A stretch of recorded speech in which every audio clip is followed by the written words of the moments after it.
Google మ్యాప్లను గుడ్డిగా నమ్ముకొని వాహనదారులు ప్రమాదాల బారిన పడుతున్న ఘటనలు తరచూ వెలుగు చూస్తున్నాయి.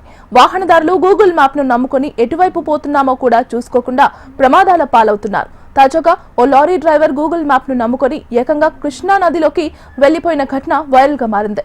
ఈ ఘటన వనపర్తి జిల్లా ఆత్మకూరు మండలంలోని జూరాల గ్రామ శివారులో కృష్ణా నది వద్ద చోటు చేసుకుంది. ఆత్మకూరు నుంచి గద్వాల వైపు లారీలో వెళ్తున్న లారీ డ్రైవర్ భాష దారి అర్థం కాకపోవడంతో గూగుల్ మ్యాప్ ని అనుసరించాడు.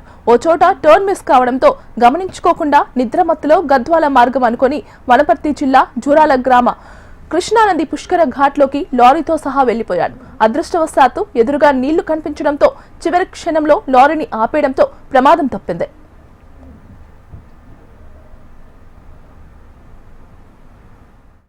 బండి అయితే బెంజో నుంచి రావడం సార్, అక్కడ దారి తప్పి ఇట్లా రావడం జరిగింది. లొకేషన్ రాంగ్ చూపించింది కాబట్టి మేము ఇట్లా దీనికి గురైనా సార్. రాత్రి ఎన్ని గంటలకు? 3 గంటలు సార్. అక్కడ సరిగ్గా చూపించలేదు, దారి తప్పి ముందుకు వచ్చిన అది సార్ ప్రాబ్లం. అయినా బండి కూడా బ్రేక్ ఆడనే కొట్టిన నేను, కొడితే బండి జారుకుంటూ వచ్చి ఇక్కడ అదొక ఆగింది.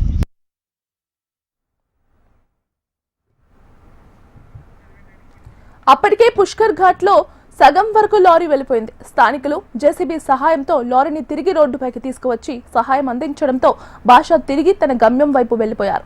ఈ ఘటనకు సంబంధించిన వీడియో వైరల్ కాగా అది చూసిన నెటిజన్లు గూగుల్ మ్యాప్ ను గుడ్డిగా అనుసరించే వారికి హెచ్చరిక అని కామెంట్లు పెడుతున్నారు.